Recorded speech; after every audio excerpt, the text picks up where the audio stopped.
Hello, it's story time again. I hope that you can hear me.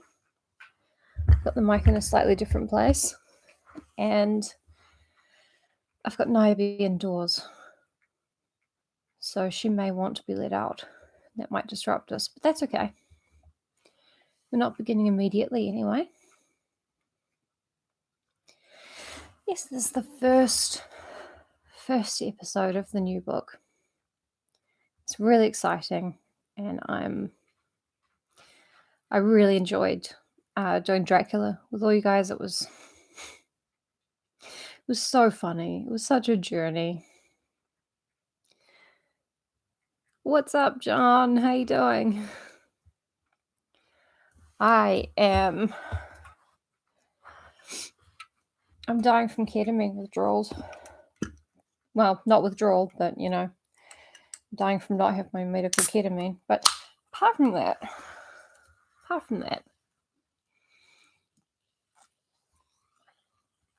I'm exactly like Kathy. I won't die until it's funny. So for this book, instead of reading it off my phone, technically, fulfill the Mrs. Green functions: resuscitation, supplication, masturbation. Something about chlorophyll, eating. That was Mrs. Green. Yes, I'm going to caffeinate a little bit. I did not get much sleep last night. But that's fine. And instead of reading it off my phone, I have this lovely book that I got at a Red Cross book sale years and years ago. It's beautiful, and there are the occasional pictures.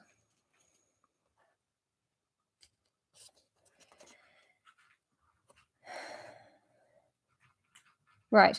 So as far as the accents go, I'm not going to do a Yorkshire accent or, whatever. I will do one for Joseph because that's how all his dialogue's written. I don't think it's going to be very much fun for any of us. But it'll be fine. It'll be fine. It could not be worse than Van Helsing's because at least Joseph's accent comes from somewhere,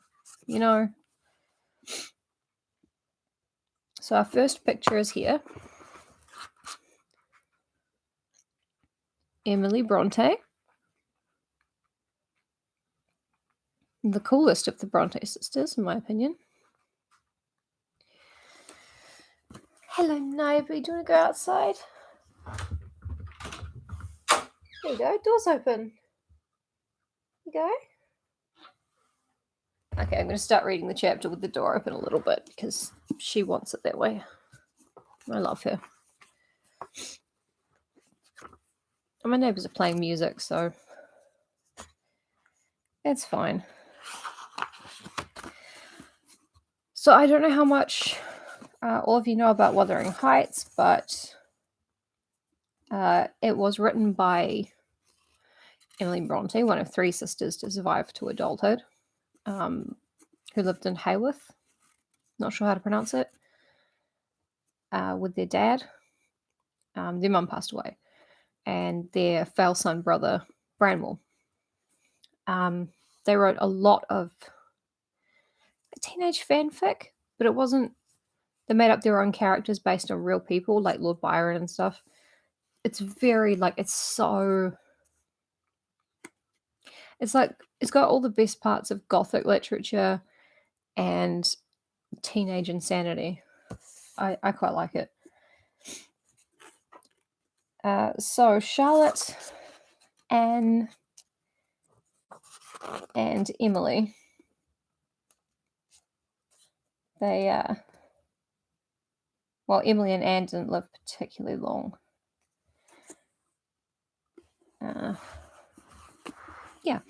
But Emily loved walking on the moors with a huge dog. She liked animals way better than people, liked rescuing baby birds. She sounds really cool. And Charlotte, whole other bag of apples. And Anne's one novel that's remaining, Agnes Grey, is fine for the time, but to me it's a bit Christian. But Wuthering Heights captured my imagination just pretty much instantly.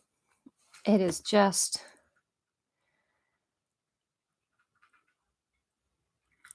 it's these hugely self-centered people just kind of wreaking careless havoc on the lives of everyone around them to create, multi-generational wounds and scars. I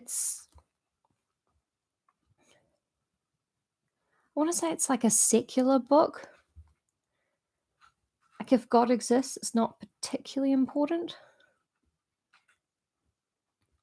It's really hard to describe my feelings about Wuthering Heights. Is that you, madam? Well, it's you. Okay. She's eating Fitz's food now. She's fine.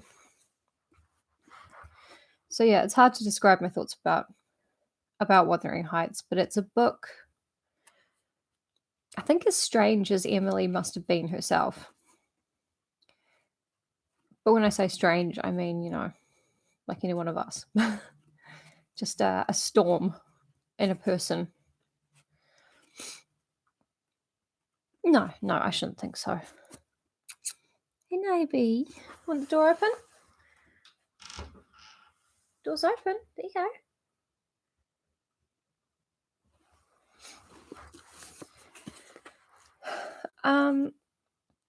Right.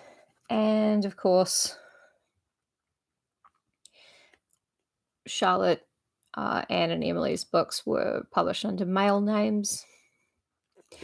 And when they found out women wrote them, no one would believe a woman had written Wuthering Heights because it was too horrible. Everyone in it was too passionate and angry and horny, and everyone in it was too extra. So a woman couldn't possibly have written it. Emily Bronte was like, you really don't know, do you? You've got no idea. So there is some debate over the opening chapter. Some people think it's so bad that compared to the rest. Hi, Evelyn. Some people think the opening chapter is so bad compared to the rest that it might have been written by Branwell Bronte, Emily's brother, while the rest was written by her. So I don't know who that's a bigger diss on, honestly. But it's really funny. Okay. You go, sweetie. You stay outside, okay? I want to talk to the people. I've moved the microphone around. Now I can't lean. Can't lean how I like. Okay, what if we do this?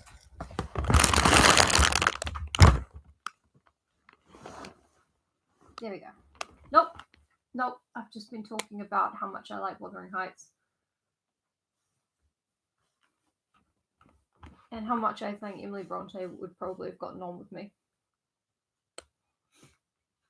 So if you don't like this first chapter, you're not alone. Literary critics have been with you from the beginning. And I have forgotten to do the usual tweet saying that we are go.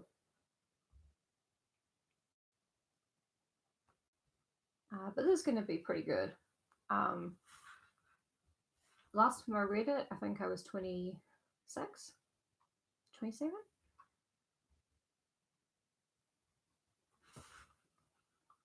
So the way that I interpret the book won't have changed that much, as much as it did with Dracula, but I think it's still going to be quite different. Here we go.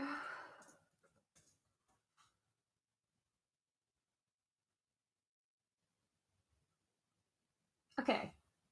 Very quiet. Oh, yeah. I suppose I can lean and have the microphone over here. Is that okay? Is that better?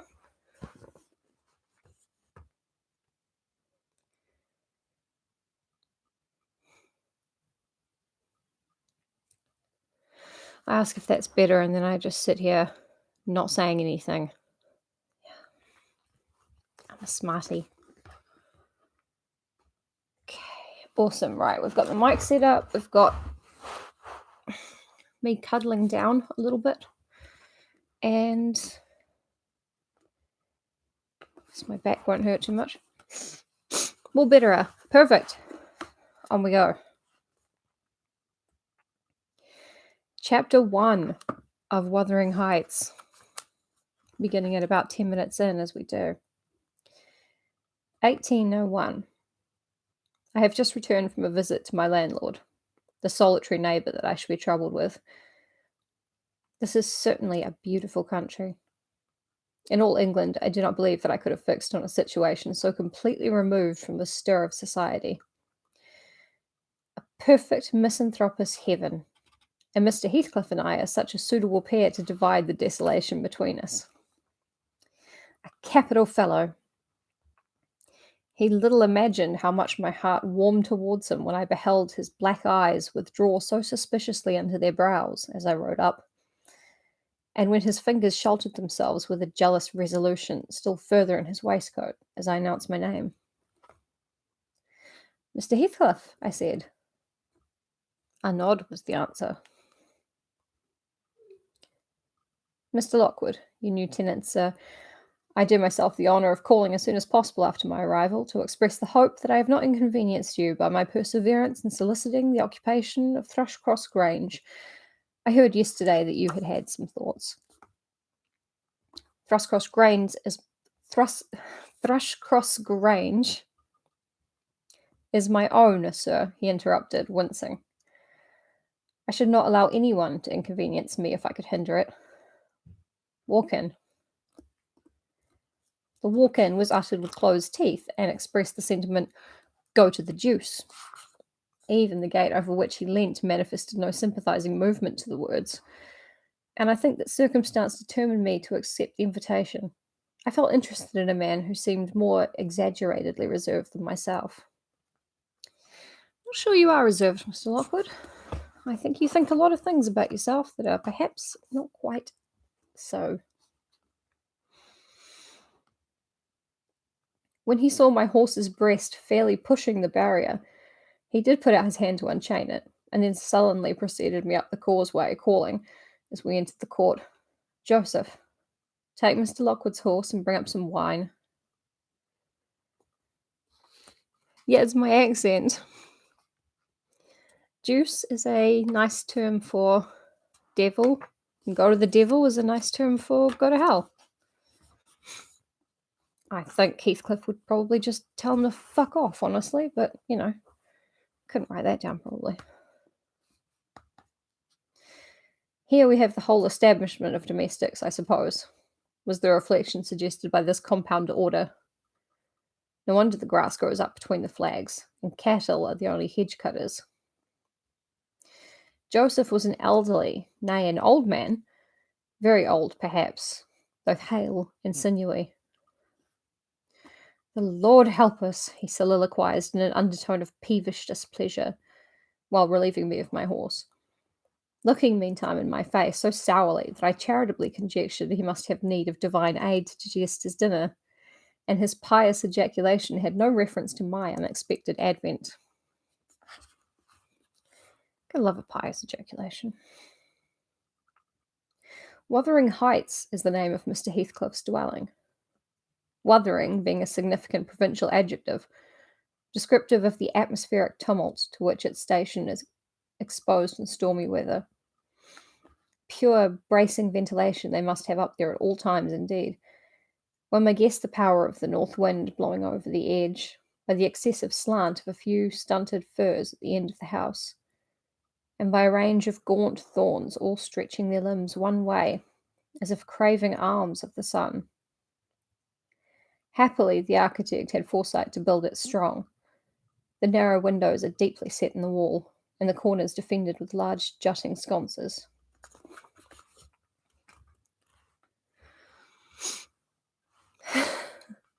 "You yam a New Zealander. Oh, good.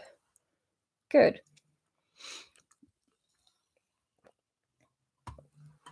Yeah, we should bring back the word ejaculation to mean saying things or making a big noise. Then we could have, happy lives like the Victorians did. We should also bring back their incredibly strong lethal drugs.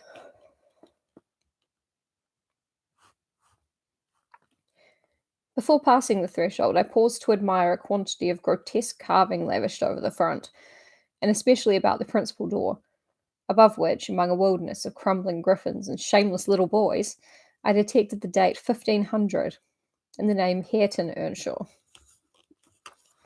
I would have made a few comments and requested a short history of the place from this surly owner. You rude bitch, Mr. Lockwood. But his attitude at the door appeared to demand my speedy entrance or complete departure, and I had no desire to aggravate his impatience previous to inspecting the penetralium. I didn't want to piss him off before I saw the cloakroom of the house. Yeah, it is all quite Victorian. We have TV, which is great.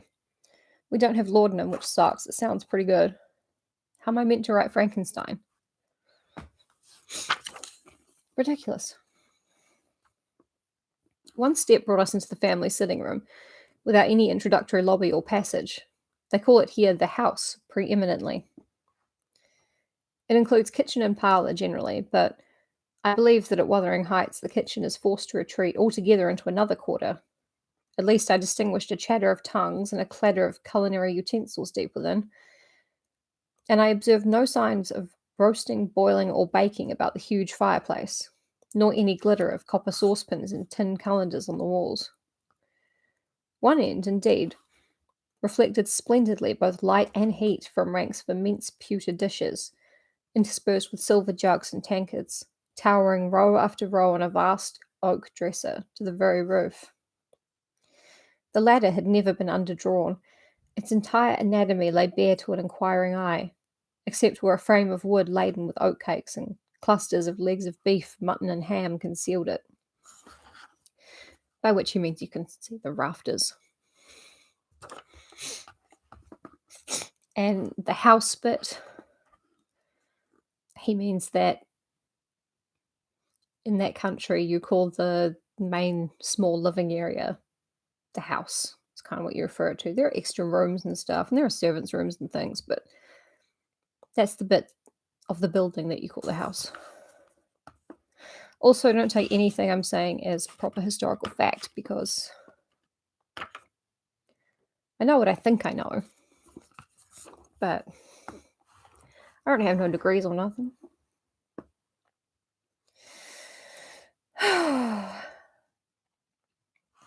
Above the chimney were sundry villainous old guns and a couple of horse pistols. Back then, even horses had pistols. And by way of ornament, 3 gaudily painted canisters disposed along its ledge. The floor was of smooth white stone. The chairs, high-backed primitive structures painted green, 1 or 2 heavy black ones lurking in the shade. In an arch under the dresser reposed a huge liver-coloured bitch pointer. Pointer is referring to the kind of dog, and bitch is referring to the gender of the dog, the sex of the dog, whatever. Sorry. A bitch pointer would be quite a useful thing. It's my bitch pointer.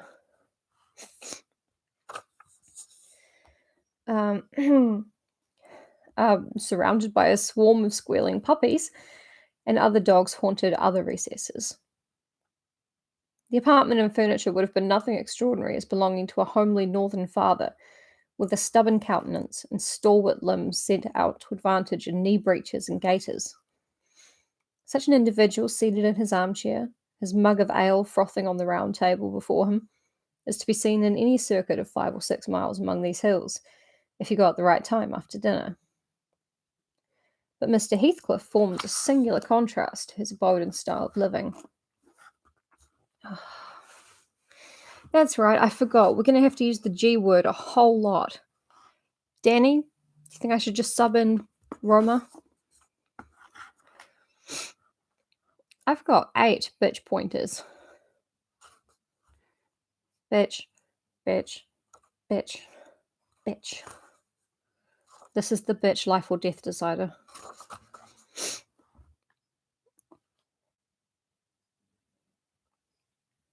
Yeah. I thought so. I had forgotten about this part. To his abode and style of living, he is a dark-skinned Romany in aspect. In dress and manners, a gentleman. That is, as much a gentleman as many a country squire, rather slovenly perhaps, yet not looking amiss with his negligence, because he has an erect and handsome figure, and rather morose. Oh, he's dressed badly and shabbily, but he's so tall and handsome and sexy. Like, really suits him. He's rocking it. Possibly some people might suspect him of a degree of underbred pride. I have a sympathetic chord within that tells me it is nothing of the sort.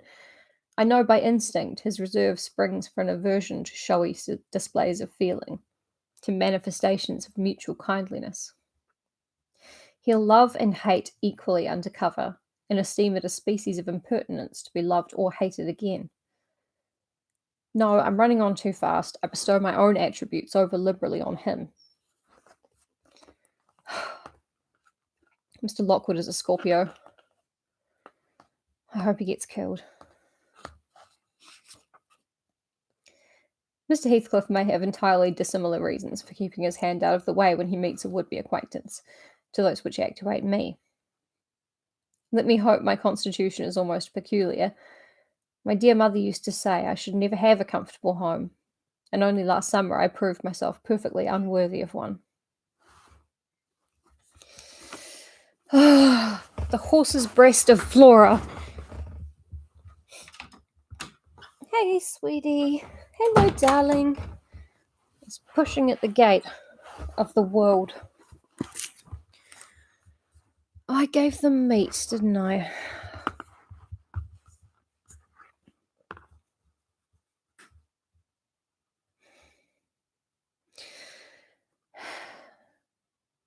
Hold it here a minute. I can't just not give her meat as well. Arabella. Hungry?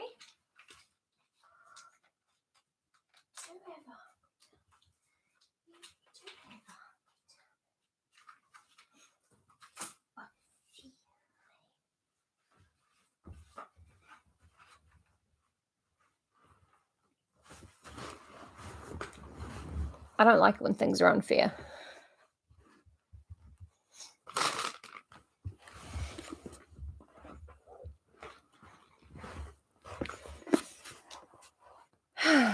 Right.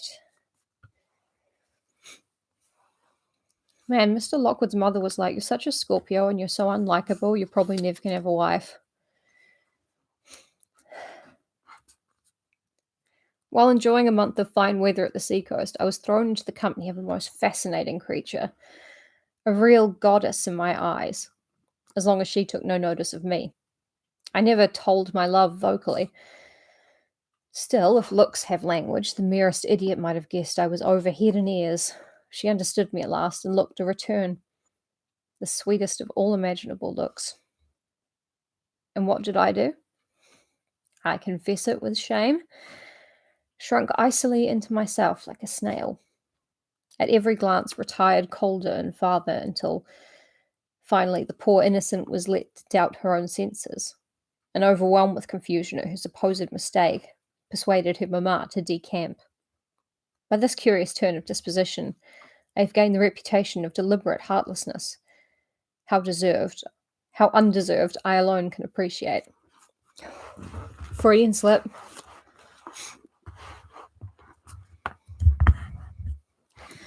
Sorry, it's taking me ages to get comfortable. I hurt my back doing nothing because I'm of an age now where that happens. I took a seat at the end of the hearthstone opposite that towards which my landlord advanced, and filled up an interval of silence by attempting to caress the canine mother who had left her nursery and was sneaking wolfishly to the back of my legs, her lip curled up and her white teeth watering for a snatch. My caress provoked a long guttural gnarl. "You'd better let the dog alone," howled Mr. Heathcliff in unison, checking fiercer demonstrations with a punch of his foot. "She's not accustomed to be spoiled, not kept for a pet."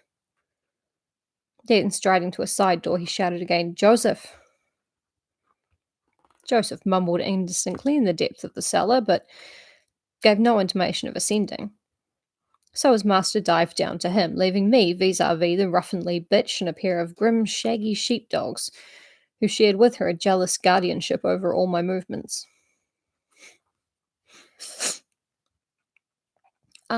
Yes.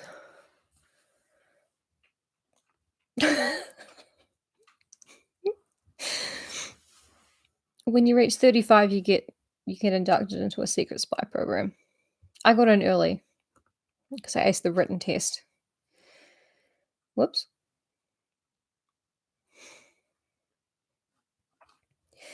Not anxious to come into contact with their fangs, I sat still, but imagining they would scarcely understand tacit insults, I unfortunately indulged in winking and making faces at the trio, and some turn of my physiognomy so irritated Madam that she suddenly broke into a fury and leapt on my knees.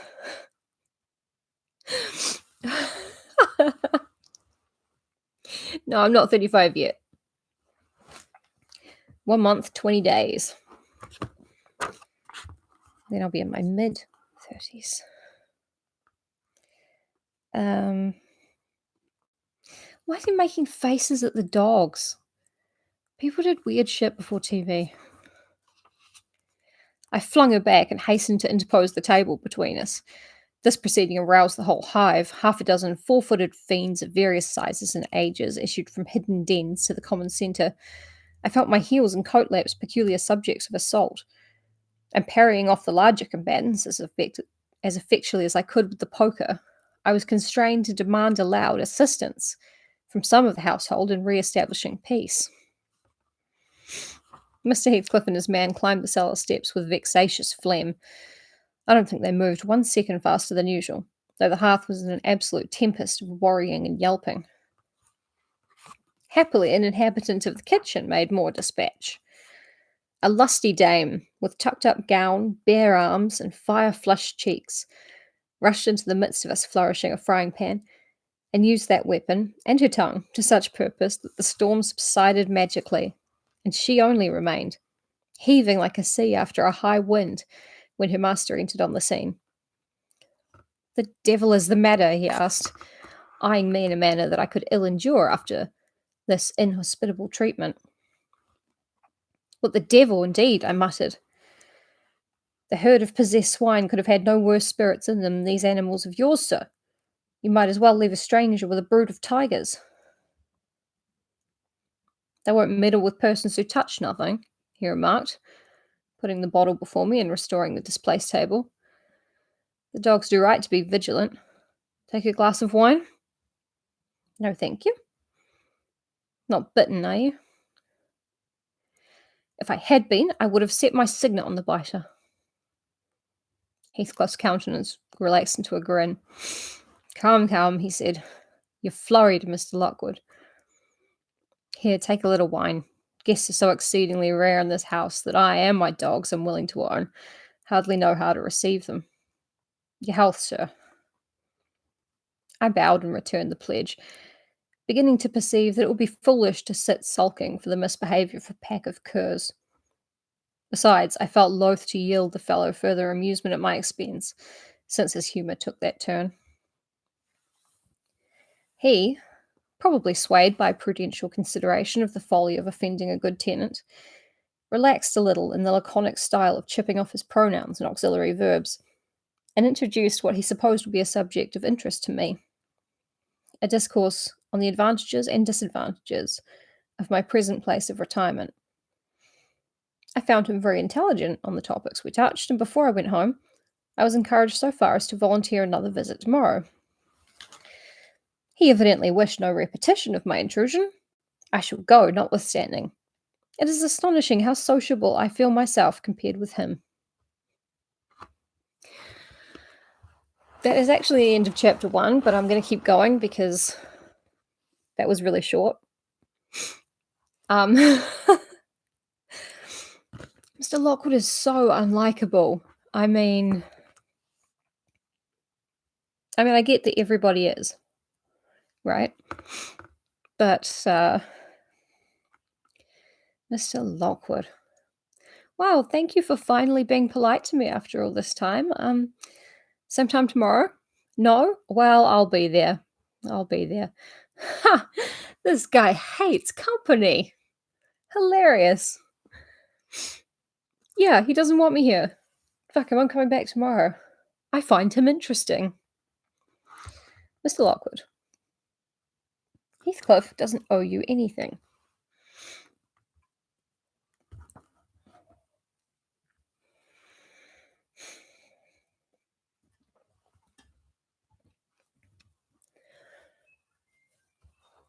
Ugh. Cats are playing Game of Thrones. So I'm going to crack on to chapter 2. 30 minutes in. Chapter 2. Yesterday afternoon set in misty and cold. I had half a mind to spend it by my study fire instead of wading through heath and mud to Wuthering Heights. On coming up from dinner, however, brackets, NB, I dined between 12 and 1 o'clock. The housekeeper, a matronly lady taken as a fixture along with the house, could not or would not comprehend my request that I might be served at 5. On mounting the stairs with this lazy intention and stepping into the room, I saw a servant girl on her knees surrounded by brushes and coal scuttles, and raising an infernal dust as she extinguished the flames with heaps of cinders. This spectacle drove me back immediately. I took my hat, and after a 4 miles walk arrived at Heathcliff's garden gate, just in time to escape the first feathery flakes of a snow shower.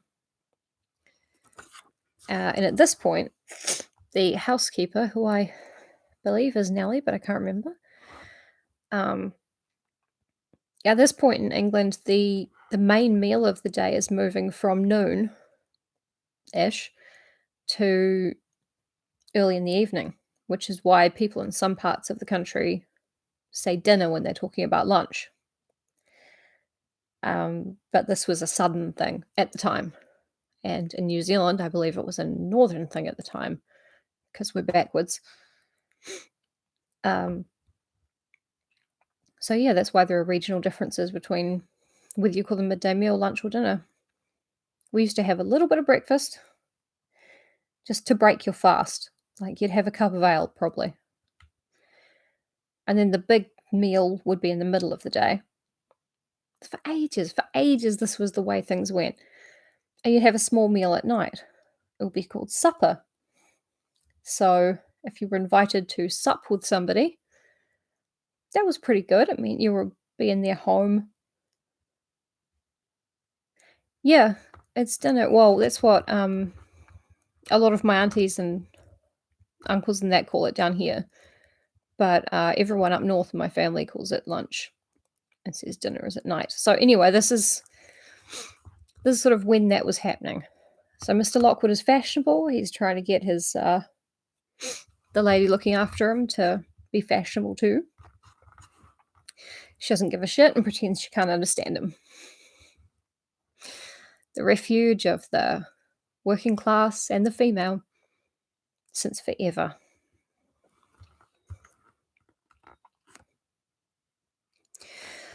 On that bleak hilltop, the earth was hard with a black frost, and the air made me shiver through every limb. Being unable to remove the chain, I jumped over, and running up the flagged causeway bordered with straggling gooseberry bushes, knocked vainly for admittance till my knuckles tingled and the dogs howled. Wretched inmates, I ejaculated mentally. You deserve perpetual isolation from your species for your churlish inhospitality. And least I would not keep my doors barred in the daytime. I don't care. I will get in. I'm sure plenty of people have ejaculated mentally. It's fine. It's very normal. So resolved, I grasped the latch and shook it vehemently. Vinegar-faced Joseph projected his head from round a round window of the barn. What are you for? He shouted. The meester's down in the fold. Go around by end of the lathe if you want to speak to him. This is going to be bad, you guys. Is there nobody inside to open the door? I hallooed responsively. There's no but the missus, and she'll not happen. And you make you flay some dins till night. Why? Cannot you tell her who I am, eh, Joseph? Nor name me. I'll no hand wait. I'll no hand wait, muttered the head, vanishing. The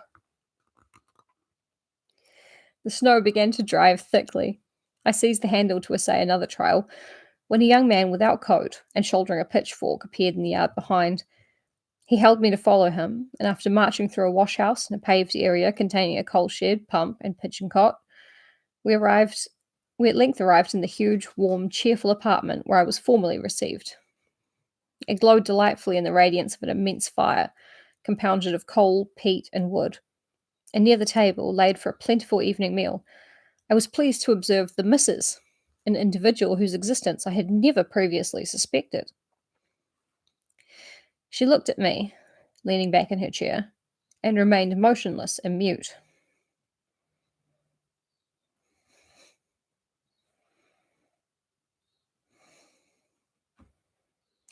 Yep, they want you there, Lockwood. Rough weather, I remarked.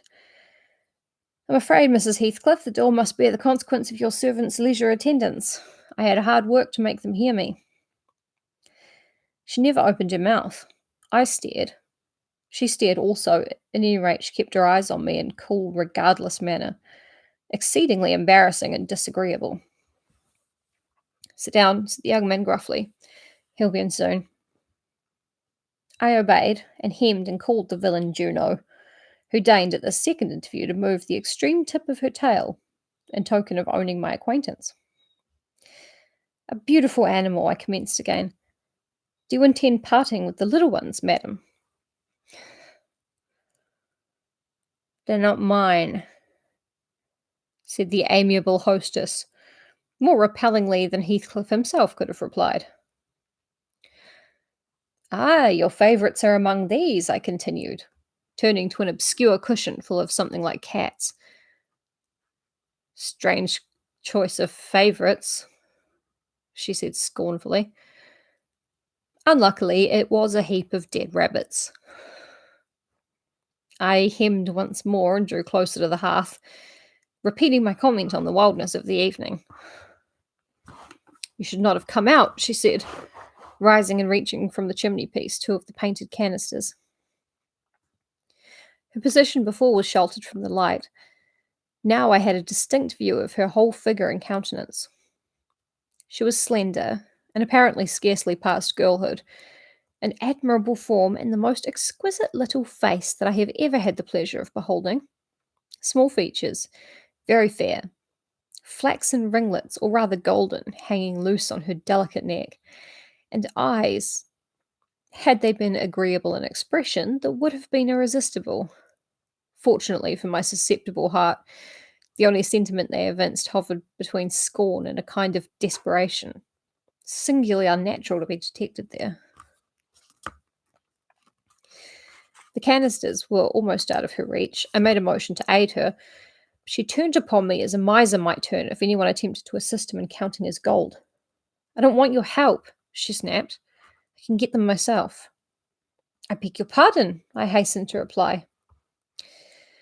We asked to tea? She demanded, tying an apron over her neat black frock and standing with a spoonful of the leaf poised over the pot. I shall be glad to have a cup, I answered. Were you asked? She repeated. No, I said, half smiling. You are the proper person to ask me. She flung the tea back, spoon and all, and resumed her chair in a pet, her forehead corrugated and her red underlip pushed out, like a child's ready to cry.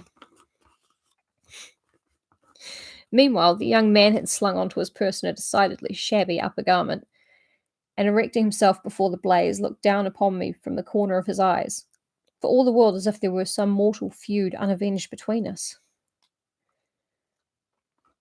Oh, yeah, she totally owns. Oh, are these your pets? There's a bag of dead rabbits. They're not my pets. Did he ask you here for a cup of tea? Well, no, you should ask me here for a cup of tea.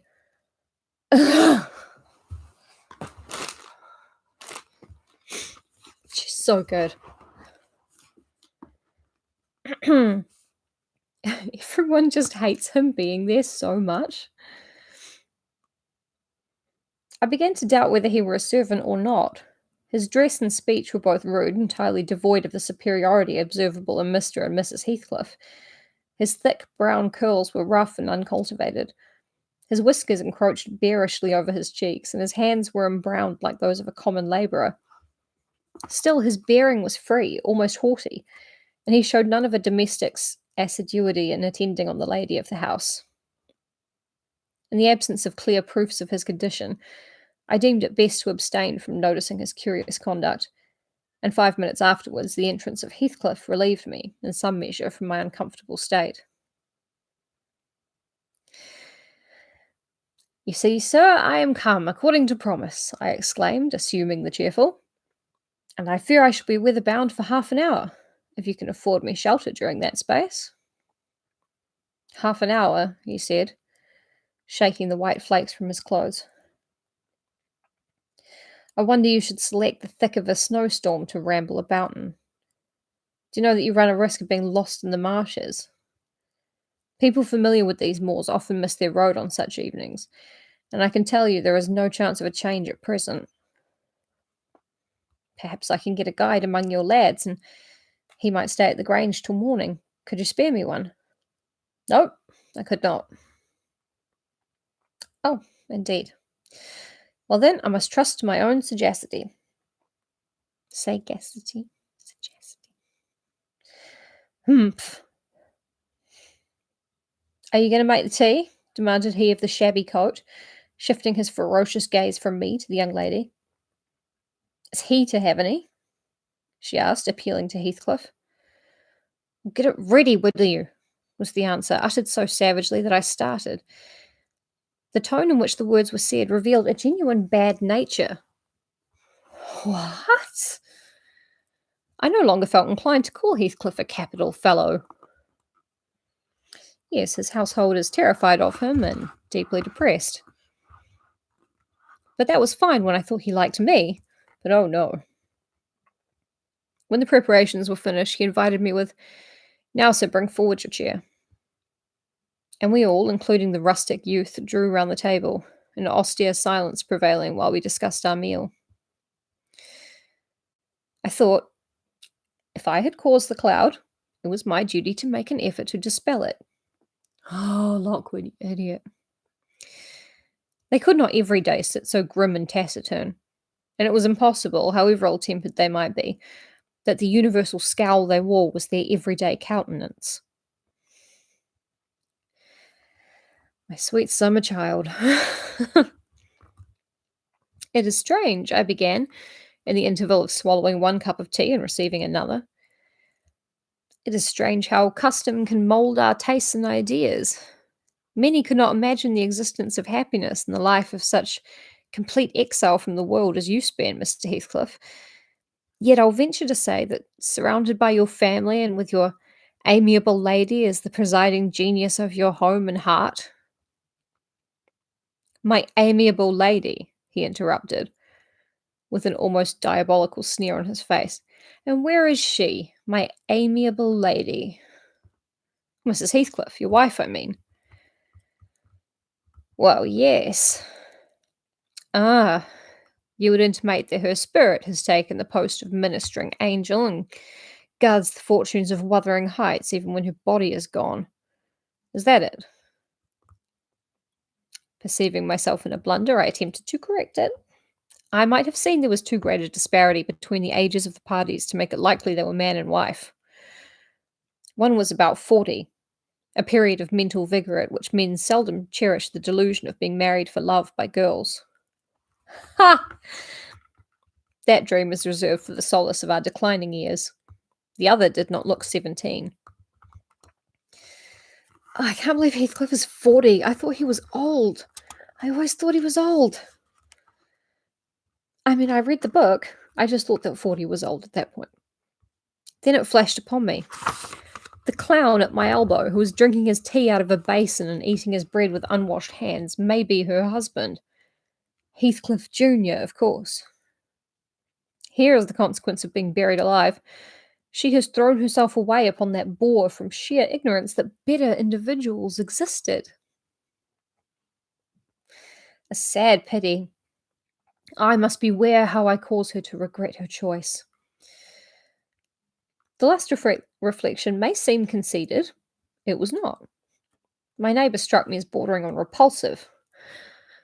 I knew, through experience, that I was tolerably attractive. Mrs. Heathcliff is my daughter-in-law, said Heathcliff, corroborating my surmise. He turned as he spoke, a peculiar look in her direction, a look of hatred. Unless he has a most perverse set of facial muscles that will not, like those of other people, interpret the language of his soul. Ah, certainly, I see now. You are the favoured possessor of the beneficent fairy, I remarked, like a dickhead, turning to my neighbour.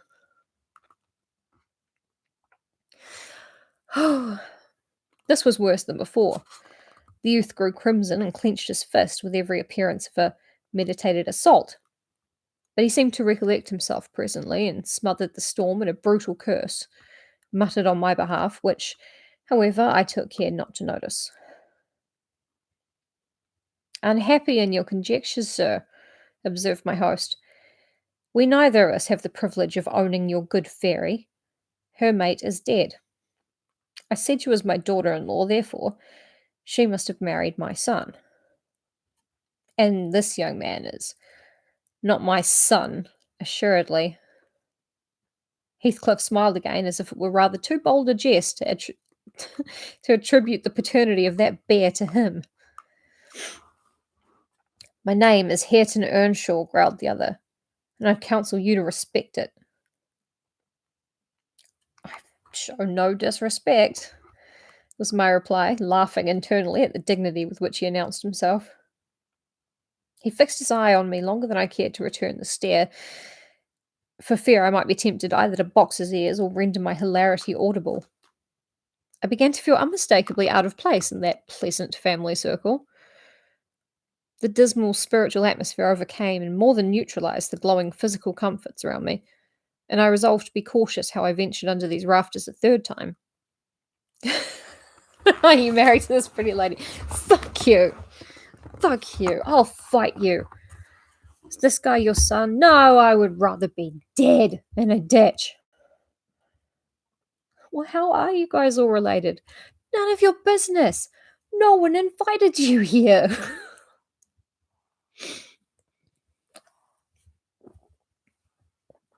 They are being remarkably hospitable. The people who did not invite him and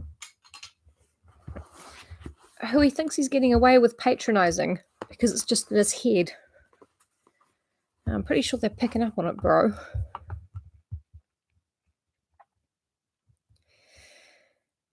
The business of eating being concluded and no one uttering a word of sociable conversation, I approached a window to examine the weather. A sorrowful sight I saw.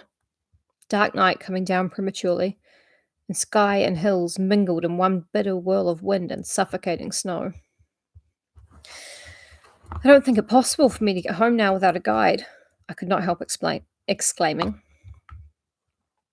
The roads will be buried already, and if they were bare, I could scarcely distinguish a foot in advance. Hareton, drive those dozen sheep into the barn porch. They'll be covered if left in the fold all night, and put a plank before them, said Heathcliff. How must I do? I continued with rising irritation. There was no reply to my question. And on looking round, I saw only Joseph bringing in a pail of porridge for the dogs, and Mrs. Heathcliff leaning over the fire, diverting herself with burning a bundle of matches which had fallen from the chimney-piece as she restored the tea canister to its place. The former, Joseph, when he had deposited his burden, took a critical survey of the room, and in cracked tones grated out, I wonder how you can stand it. I wonder how you can fashion to stand there in idleness and war, when all on 'em's gone out. But you're a nowt, and it's no use talking. You'll never mend to your ill ways, but go straight to the devil, like your mother afore ye. Fuck, I'm bad at that. I'm okay reading it in a northern accent as long as it's not written down in that accent. It's impossible.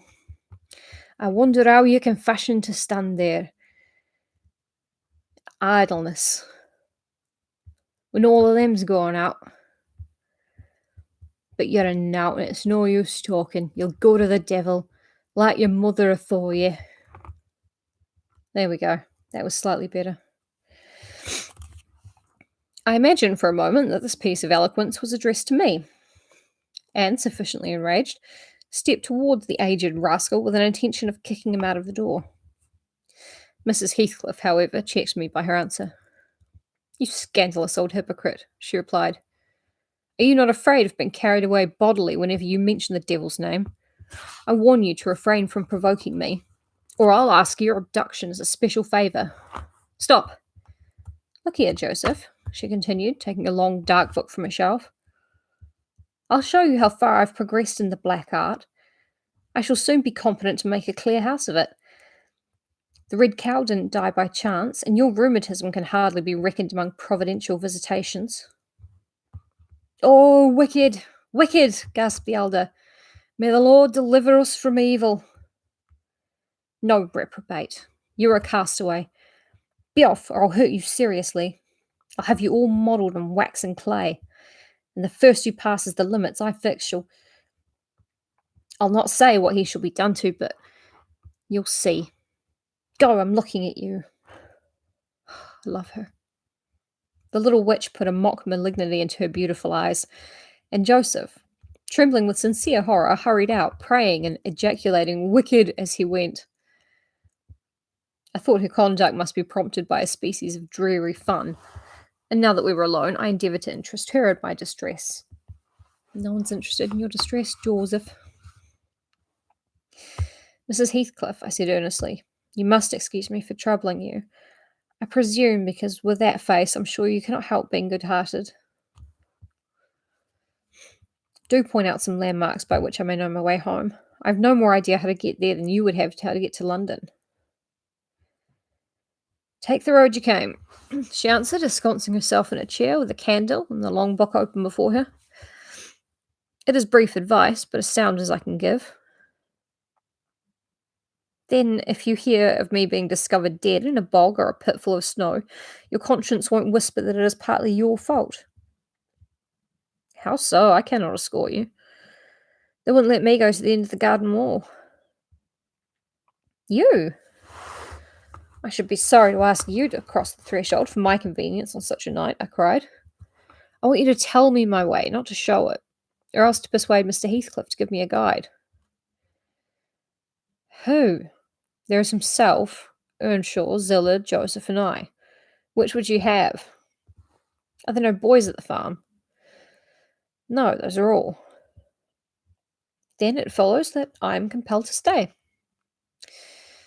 That you may settle with your host. I have nothing to do with it. I hope it will be a lesson to you to make no more rash journeys on these hills, cried Heathcliff's stern voice from the kitchen entrance. As to staying here, I don't keep accommodations for visitors. You must share a bed with Hareton or Joseph if you do. I can sleep on a chair in this room, I replied. No, a stranger is a stranger, be he rich or poor. It would not suit me to permit anyone in the range of the place while I am off guard, said the unmannerly wretch. He thinks Lockwood's going to try and steal shit. He's just an idiot. With this insult, my patience was at an end. I uttered an expression of disgust and pushed past him into the yard, running against Earnshaw in my haste. It was so dark that I could not see the means of exit, and as I wandered round, I heard another specimen of their civil behaviour amongst each other. At first, the young man appeared about to befriend me. I'll go with him as far as the park, he said. You'll go with him to hell, exclaimed his master, or whatever relation he bore. And who is to look after the horses, eh? A man's life is of more consequence than one evening's neglect of horses. Somebody must go, murmured Mrs. Heathcliff, more kindly than I expected. Not at your command, retorted Hareton. If you set store on him, you'd better keep quiet. Then I hope his ghost will haunt you, and I hope Mr. Heathcliff will never get another tenant till the Grange is a ruin, she answered sharply. Hearken, hearken, she's cursing him. That's awful. Again, hearken. She's cursing on him. I can't do it, you guys. I'm going to keep trying. Muttered Joseph, towards whom I had been staring. He sat within earshot, milking the cows by the light of a lantern, which I seized unceremoniously, and calling out that I would send it back on the morrow, rushed to the nearest postern. Master is stealing the lantern, shouted the ancient, pursuing my retreat. Hey, Nasha! Hey, dog! Hey, wolf! Hold him! Hold him! On opening the little door, 2 hairy monsters flew at my throat, bearing me down and extinguishing the light, while a mixed guffaw from Heathcliff and Hareton put the copstone on my rage and humiliation. Fortunately, the beasts seemed more bent on stretching their paws and yawning and flourishing their tails than devouring me alive. But they would suffer no resurrection, and I was forced to lie there till their malignant masters pleased to deliver me. Then, hatless and trembling with wrath, I ordered the miscreants to let me out, on their peril to keep me 1 minute longer, with several incoherent threats of retaliation that, in their indefinite depth of virulency, smacked of King Lear. The vehemence of my agitation brought on a copious bleeding at the nose, and still Heathcliff laughed, and still I scolded. I don't know what would have concluded the scene, had there not been one person at hand rather more rational than myself, and more benevolent than my entertainer. This was Zillah, the stout housewife, who at length issued forth to inquire into the nature of the uproar. She thought that some of them had been laying violent hands on me, and not daring to attack her master, she turned her vocal artillery against the younger scoundrel. Well, Mr. Earnshaw, she cried, I wonder what you'll ever get next. We're going to murder folk on our very doorstones.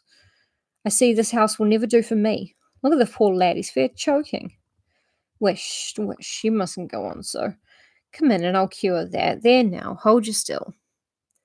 With these words, she suddenly splashed a pint of icy water down my neck and pulled me into the kitchen. Mr. Heathcliff followed, his accidental merriment expiring quickly in his habitual moroseness. I was sick exceedingly, and dizzy and faint, and thus compelled perforce to accept lodgings under his roof. He told Zillah to give me a glass of brandy, and then passed on to the inner room, while she condoled with me on my sorry predicament, and having obeyed his orders, whereby I was somewhat revived, ushered me to bed. The end of chapter 2. Oh, I'm going to get better at Joseph. I will. But yeah, that's chapter 1 and chapter 2. That's Mr. Lockwood we're learning about. We're seeing the present-day inhabitants of Wuthering Heights through his eyes. He can't really understand it, but he just keeps going over there and then thinking, oh no, I'm stuck here. Not quite the smartest guy in town.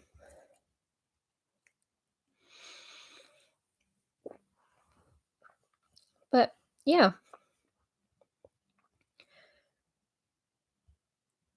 I do love,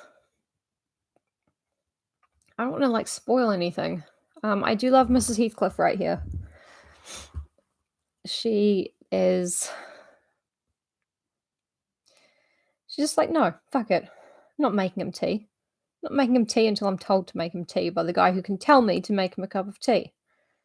He can't just come in here and ask me to ask him to have a cup of tea. Fuck it. No. Oh, I know. She's so good. And once I get Joseph better, I might have to look up all of Sean Bean's back catalogue and try and get it. Remember, I'm just a little foreign girl from New Zealand. Doing my best. I'll get better at it, don't worry. But yeah, thanks so much for being here. Thank you, Nick. I love it all. And I love it all as well. That's so true. Mr. Lockwood totally sucks, but that's really funny.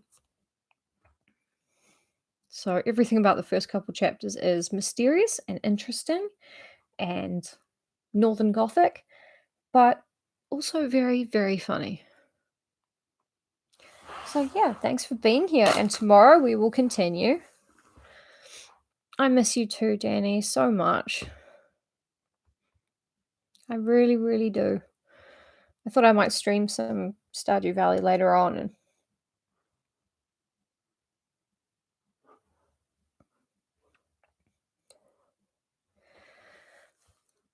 And no, I was gonna say, really hope that was a typo.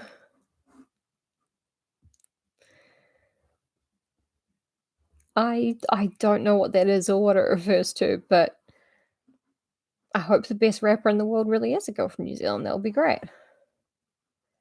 Do you remember when Eli Lake posted pro cop tweet raps? It was a very online thing to do. Something like respect the police, coming straight from the community. Something. I can't remember, but it was really funny. He did not mean for it to be funny. He's a moron.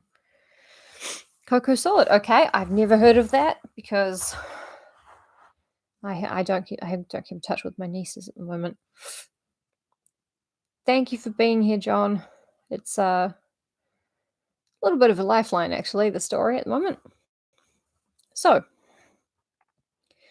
we continue tomorrow. In the meantime, wash your hands, stay safe. Have a shower today if you haven't already. It's a thing you can do. It's free, well, nearly free, and you can be bored in a different room with water. Oh, cool. I will do. Thank you, Nick Farah.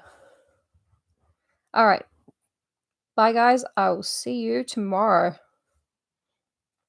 Bye-bye. Oh, yeah, don't forget to subscribe to me on Twitch because I'm really close to 50 subscribers.